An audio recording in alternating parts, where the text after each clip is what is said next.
we are going to do a little thing about autogynephilia today. We haven't done anything for a while. I'm going to apologise to you all because we've been a bit remiss about doing videos.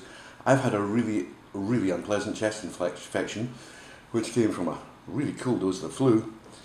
My voice is still a wee bit hosty, so you'll have to forgive me, but at least I can speak, which for a long time I couldn't.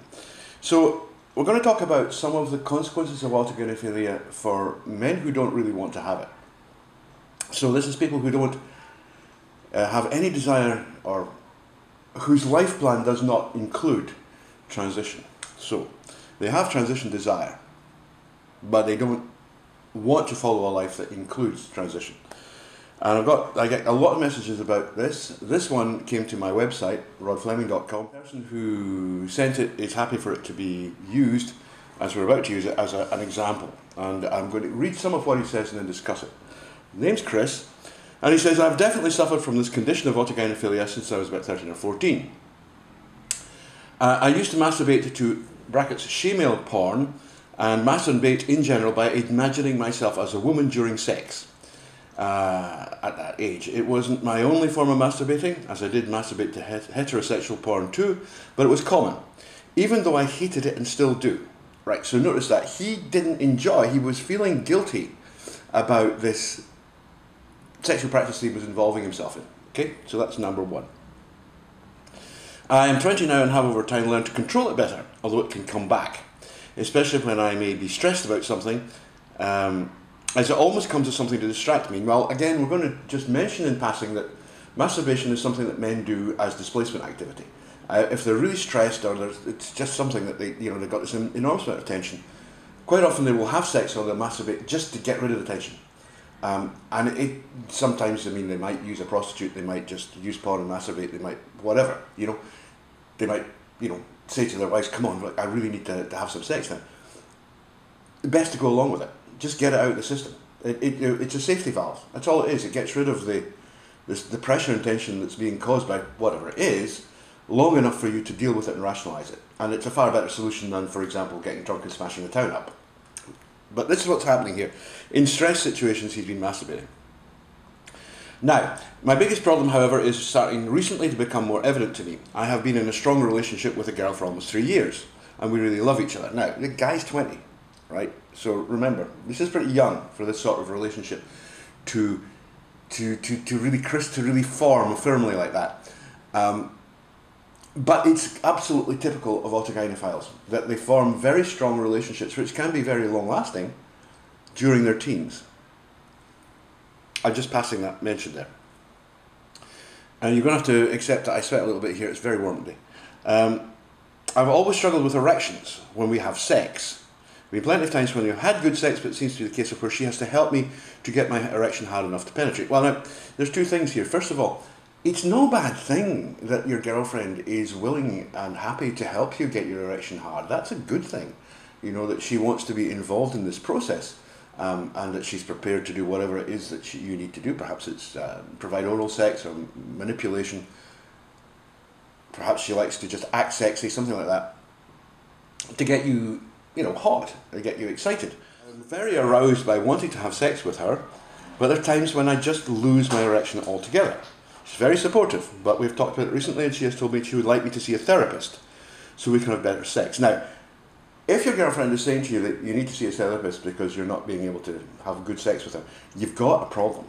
I'm just sorry, but you do. You've got to deal with this, because there's a very good chance that you may lose the relationship. And if it's an important relationship to you, you don't want to do that. He then goes on to say, obviously I've never told her anything about the AGP, but I'm wondering if it could be a factor as to why I may be losing erections. Have you heard of anything like this before? Yeah, loads. If you talk to males with autogynephilia, or read Anne Lawrence's collected narratives from them, you'll find that many of them say that they have real difficulty performing sex as men. And often they have to kind of imagine themselves as being women in a lesbian relationship before they can actually have sex with a woman. Now, that obviously involves quite a number of mental inversions, because you're still having to penetrate. But that's what we discover in the narrative. So yeah, this is not that uncommon. He hasn't discussed it with his girlfriend. Again, one of the issues with autogynephilia is that it tends to provoke a very profound sense of shame. Cantor calls this autogynephilia phobia, I believe, or autogynephobia, which is really not a word, but never mind. I understand what he's saying, which is that people with autogynephilia are so horrified at the thought of having autogynephilia that they completely no, it can't be me, I can't talk about it with anyone. It couldn't possibly describe what I am. And yet you're talking about people who are absolutely classic autogynephiles. You read what they have to say, or you interview them and you go, but you're not a gynephile. And they go, no. Oh, no. And then they have all these straw man arguments of what they think autogynephilia is, which might actually be examples of autogynephilia, but autogynephilia is an incredibly broad church, and so they then say, well, I'm not that guy, I don't wear stockings under my business suit. Well, yeah, but not everybody does, It's not like that. If you have autogynephilia, it's going to be easily diagnosed by someone who knows what they're talking about. But people with autogynephilia have this phobia about it, and they just don't want to discuss it. So I think you might be having a little bit of that coming on there, Chris. And then we say that I have been experimenting with myself lately to try to understand this more. And I have noticed that I'm aroused by the thought of myself as a woman having sex with a man, more than I am aroused by the thought of myself as a man having sex with a woman. Well, that's, again, this is classic. You are well down the road towards full-blown clinical autogynephilia here, which is non-homosexual transition desire to the point where it becomes impossible or near to impossible to live a normal life as a man. Okay? But this makes no sense to me, as I'm not attracted to men at all and never want to experience homosexual intercourse, and I'm very attracted to women. Well, what is homosexual intercourse? Does he, and without admitting it here, desire to be penetrated? Because many men who call themselves gays aren't actually homosexual at all. They're autogynephilic. They want to experience being penetrated. And who can you get to penetrate you? Well, usually it's a guy. I just want to be able to achieve normal erections during sex with my girlfriend and to not have a tendency to want to be a woman.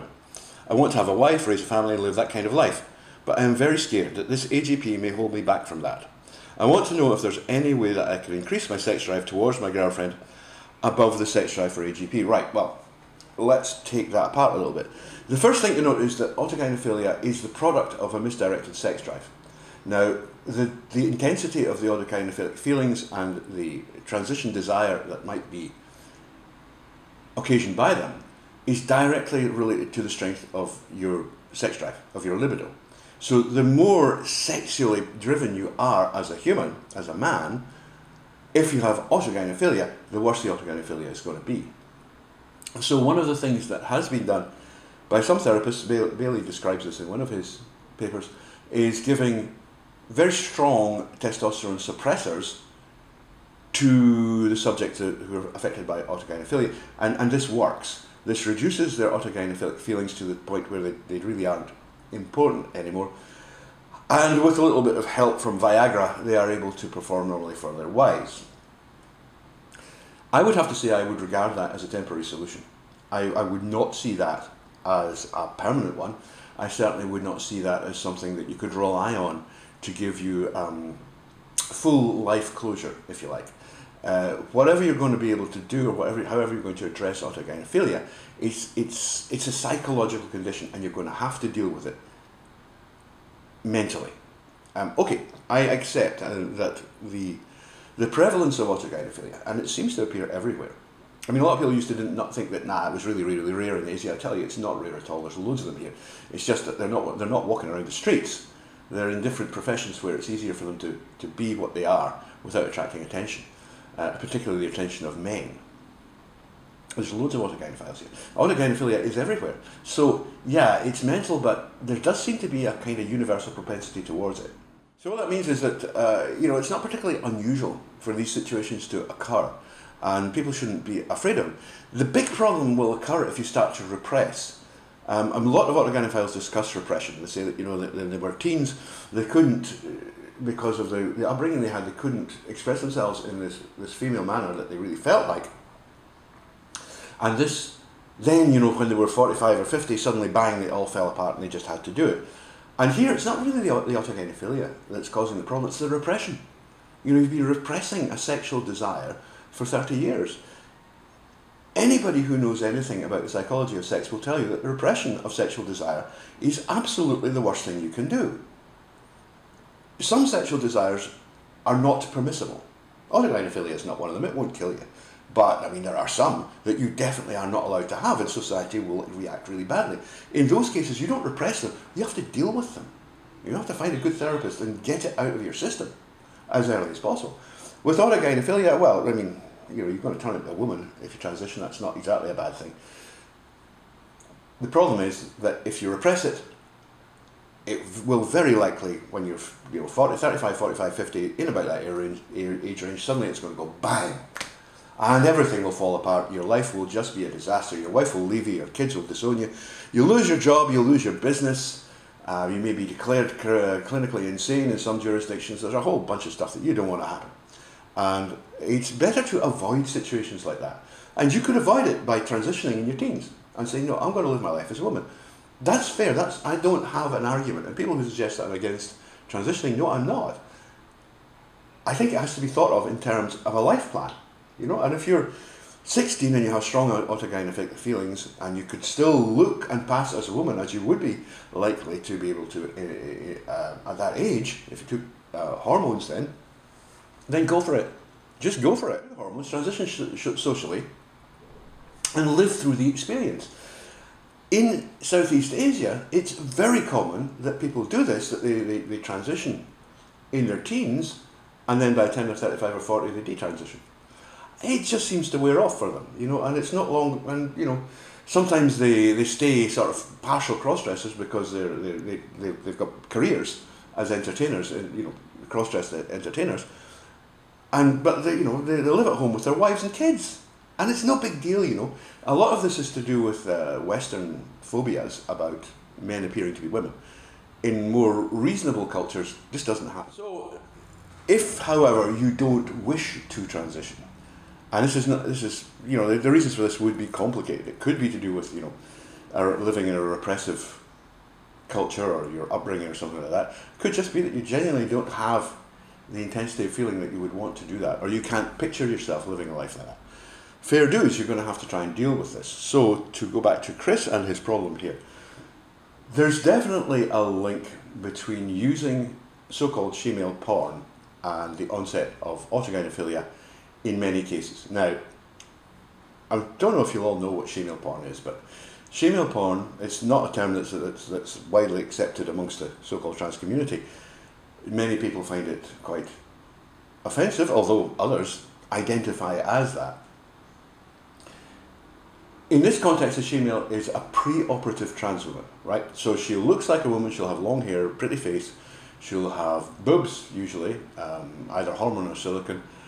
She'll have a sculpted body, she might have silicone enhancements in her body, certainly the long-term taking hormones to give her her feminized shape, but she retains her penis and her testes. In this particular context, these are always able to get erect. You know, they can always show the erect penis that is usually the thing that men who like this kind of porn really like, okay? So, for disclosure, I have no problem with this kind of porn, or any other kind of porn, as long as we're talking about what consenting adults do between themselves, but I don't care. I don't accept the feminist arguments on practically any topic, and I certainly don't accept it on this one, especially as these are not women, you know, and the idea that, well, you can have men, and men are demeaning women's bodies by looking like women, that's just bullshit, sorry. So anyway, I don't have a problem with this, but I'm going to issue a warning here. If you're the kind of person who has a tendency towards addictive behaviour, a compulsive behaviour, which is common, very common in autogynephiles, and you find yourself getting aroused and using shemale porn, then stop. Stop right away, because what you're going to do is you're going to start identifying with the shemale, with the person who looks like a woman who has a penis, right? So you're going to look at your own penis and go, wow, it's like hers, you know. And then you're going to start thinking of your own body looking like hers, right? And having boobs, and wearing dresses, and makeup, and being pretty. And your autogynephilia will take off on that. Especially because you're rewarding it. You're giving it sexual reward, because you're using it to masturbate. So you're having fun with yourself, and that feels great, yeah, good. Nice release there. And remember what we're talking about, displacement activity. I feel so much better, and you've done it while identifying as a trans woman. Don't do that. Stop it. You know, just stop. Get rid of the porn. Get rid of all porn. Because the fact is that even if you then go back to conventional porn, where it's a cis woman or a natal woman performing in the role, you're just going to imagine a penis there. It gets that strong. So you have to get rid of the porn. Totally. And you have to, in Chris's case, he illustrates a really interesting second issue, which is that men objectify women. And I'm sorry, girls, we just do. We objectify everything because we're the hunters, right? That's what hunters do. Identify and objectify a target, and then you pursue it, right? There is no point in asking men not to objectify women. They can't help it. What happens when you tell men that they must not objectify women is that they start thinking that all women are their sisters, right? And you don't have sex with your sister. Do you see where I'm getting with this? We've had feminism,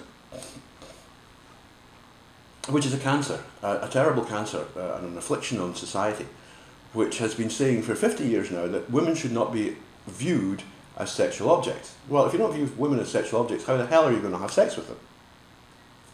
What's going to happen is this. Simple. And that's what's his problem here. He's been listening to all the crap that he's been told at school and all the rest of it that says, no, you mustn't see your women as sexual objects. But you can't take that viewpoint with your sexual partner. Your sexual partner has to be a sexual object in order for you to have sex with her. So what you're going to have to do in a situation like this is you're going to have to change your sexual targeting such that the object of your sexual desire, is no longer the she-male in your imaginary fantasy, or by implication yourself as a woman. It's an actual woman outside of yourself. So you must learn to see her as a sexual object. You must learn to say to all of the conditioning you've had from feminists that it's irrelevant, it's wrong, that you cannot have that, that you must see this girl as not just the sexual object, but the most desirable sexual object, that you want to make love to her. If you can't do that, you can't get hard. You know, sex for men is not like sex for women. It's not just a question of lying back and opening your legs. So what men do is that they use a fantasy in their heads in which they're making love to a sexual object, the woman whom they're with, but she has an existence both physically and in their heads. She is the object of their sexual desire. And of course women do this too. You know, in sex, and women will tell you they have fantasies about the kind of man that's making love to them in order that they can achieve orgasm. So there's a lot of this is going on in the head. But you can't really do that unless you're prepared to objectify your partner. And if you're conditioned to never objectify women by feminists, then you have a problem here. Because men don't naturally make love to their sisters. You know, we have big social taboos about things like that. And if you trigger that, if it's like, no, you can't objectify this because you're not allowed to objectify women in the way that you're not allowed to sexually objectify your sister, then bingo, you're going to have a disaster for a sex life. Now, fair enough, you know, feminism is really just practical lesbianism. So they probably don't care about men not able to have sex with women. It's not something that occurs to them, you know, as being important. But for the people we're talking about here, we're talking about men and the problems they have.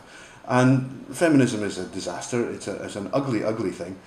And this is one of the ways that it causes problems. Feminism is implicated in many of the issues that are appearing now regarding the uptick that we're seeing in transition, both in an uptick in autogynephilic transitioning, which, let's be quite honest, was, if not rare, hardly noticeable until about 30 or 40 years ago, right? I mean, if you go back to prior to the 1960s, there just wasn't any. There were a few cross-dressers around, but they were so rare, and they lived only part-time as women. They were transvestites. The modern autogynephilic transitioner is, as Blanchard puts it, on a scale of development, etiology with people like that, but there's so many more of them. And why is that? It's because, in part, it's because of this issue that women have caused, or feminists have caused. In a way, the autogynephilic male is incredibly empathetic towards women. And it's something that women need to understand. Feminists obviously don't understand this, but that's another issue. He is empathizing strongly with his own sexual object, which becomes himself. So, in a way where he's seeing, if sex could be seen as a dominance issue, he doesn't want to dominate the woman because he's empathetic towards her, but he's prepared to allow himself to be dominated, and there's a whole range of interesting things that are going on here, which have to do with the kind of social expectations that have been put on sex, largely by feminism, and by feminism's insistence that women can never be seen as sexual objects. Well, I tell you, that's bull. I have no problem you want to work with women. I've worked with plenty of women. You don't sexually objectify your mother or your sister or your work colleagues, but if you're in bed with a woman and you don't sexually objectify her, you're going to have problems, right?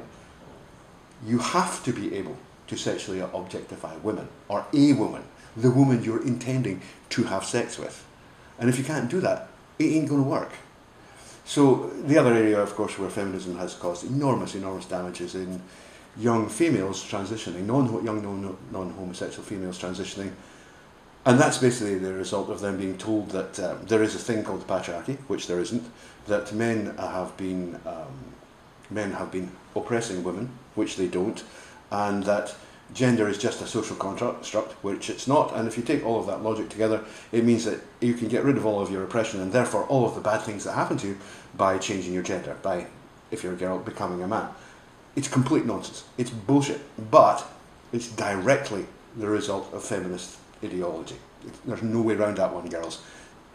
This one is you. It's on you. So let's go back to our autogynephilic males here. They have to be able to objectify their partner sexually, but at the same time retain their empathy towards them. And I think if they can do that, they'd probably be very good lovers. But they're going to have to get past a lot of this conditioning that has been put into them. And the other thing that I would want to talk about, and I think it's perhaps not so well expressed in Chris's letter here, but I have others which I'll come to in other videos, that a repressive upbringing in which masturbation is seen as dirty and ugly, and that sexual desire for girls is seen as punished, which I'm afraid is very much the case, particularly in US-ican society, then I think you're basically setting boys up to be autogynephilic if you do that. There doesn't seem to be any way around that one. If you're not only setting them up to be autogynephilic, you're setting them up to be masochistic, and many people believe that masochistic emasculation fetish, or MEF, is actually a component part of autogynephilia. Now, I think they're separate. I think they're two different things, but I think they can often be very closely related in the individual. They're frequently comorbid, in other words. So you have a real perfect storm there. You have a situation where the male is so empathetic towards women that he can't actually objectify them.